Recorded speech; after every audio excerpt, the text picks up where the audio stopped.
We just dropped 15 more heads, so there's about 164 or 65 head down here now. Our Kirkwood rental farm. And we just unrolled, I think it's 4 round bales. We got a lot of grass here under the snow. Not tons. This was grazed in November by the heifers. We had some growing weather and it regrew a bit. Not significantly.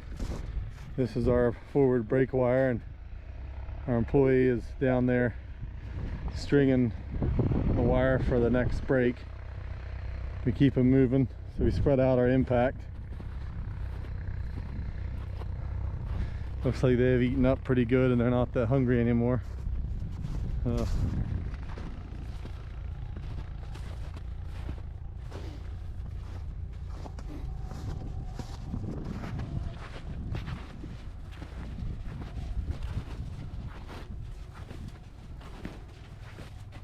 Their bellies are full and they're not even busy eating right now. Starting to see some udders, some springing on the heifers. Here's a real nice one, 903.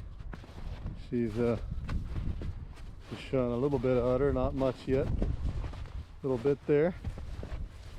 That's good.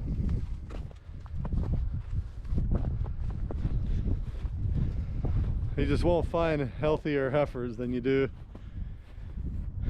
happier, healthier heifers than you do on snow with some grass underneath. And they're so clean in this environment. I just really like seeing them out here like this, especially when the weather is so nice like today. Not so grand during a blizzard or nor'easter like we had late last week, but or early this week, I'm sorry. But they are doing well. While Matt moves that fence, I'm gonna go check where they were grazing, where there had been some grass down farther that was not grazed in November. It was thick. I'm sure there, if we would have made hay there, it would have made a couple round bales an acre.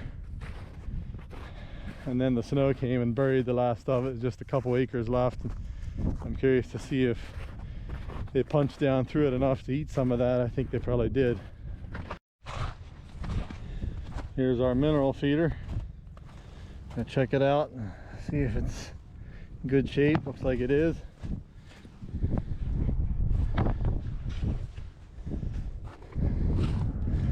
And over here is the frost resistant water trough, homemade thing.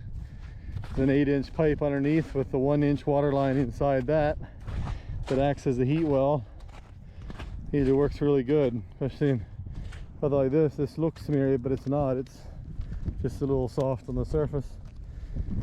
If you have 160 head hitting this small thing, there's no problem with it freezing. They use it sometimes in the morning. It'll have an inch or so, but they'll break an inch. If it's much more than an inch or two, then it might need some assistance. But that works pretty good. Comes a heifer to have a drink. When it's thawing weather like it is now, we use a above ground big 300 gallon. It's over yonder. It's needing to thaw out a bit. It's hooked up now and it's starting to leak through it. I think it'll be full soon. Well, down here at the far end where all the grass was, there's still some here, but boy, a lot less than it was earlier. I'm really really happy with how much they got through this snow. I'm actually amazed. They got a lot of dry matter off of this here and ruffled through the snow enough that it melted off more. So here's some tall stuff that got all smushed down and too muddy and stuff for them to enjoy. But yeah, that's good. That's some serious hay making fertilizer right there. Look at all that manure. This is a hay farm for us. We made 4 cuttings last year and 4 cuttings the year before. We've had it 2 complete seasons. We're starting the 3rd. 125 acres. It makes a lot of hay. This is about a dozen miles south of our home farm called the Kirkwood Farm, and it had a good stand. It was an Amish organic grass-fed dairy farm before we got it. The son who was dairying left the Amish and moved out of the area, and the dad was friends of ours, and he said, well, I'm going to rent it to Roman and Dwight. So that's what he did, and we're really happy to work with him, and they're happy to work with us. We're seeing some amazing things happen down here. It didn't do well the first year, but boy, the second year, last summer, it produced an awful lot of hay.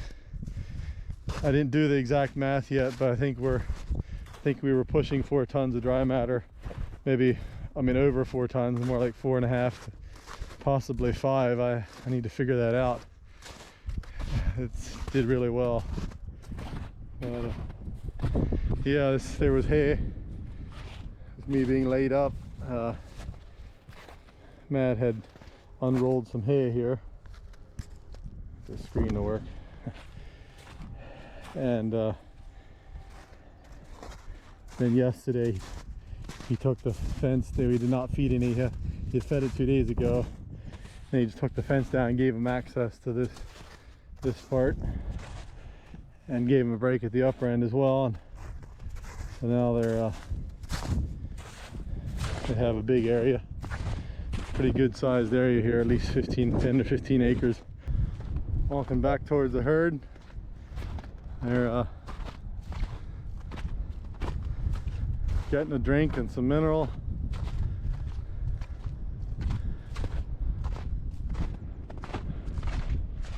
Over there's the farm buildings. Tractors parked on the field lane. And that's the eastern edge of the paddock they're in.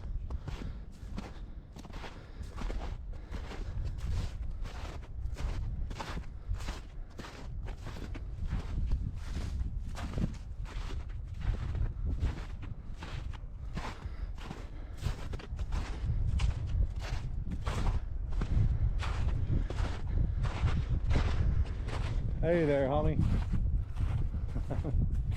How's it going?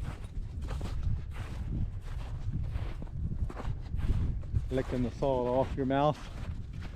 Salt tastes good, doesn't it?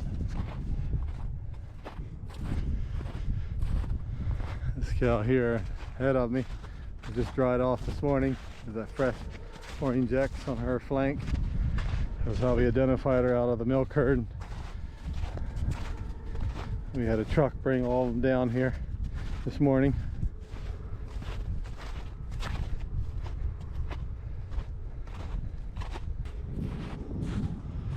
Cows back there. Four-wheeler quit working for Matt down here. Old thing has issues, so I'm gonna go down and see if I can get it running. Probably getting low on gas, and having trouble with a little bit of water in the gas. I'll sure be good and ready to have my arm back in working order, but who knows yet when that'll be, since it's only been a little over a week from surgery. I'm not supposed to actively use the muscles in my shoulder or elbow at all. It's kind of hard. So I guess we'll see what the doctor says on Tuesday when the surgeon, when I see her again. Be interesting. I think it's going to be a long recovery. Probably won't be lifting any calves in March, and the calves are hitting the ground left and right. Anyway, it's a season of life, I guess. I'm blessed with good help here that can do the lifting when I can't. So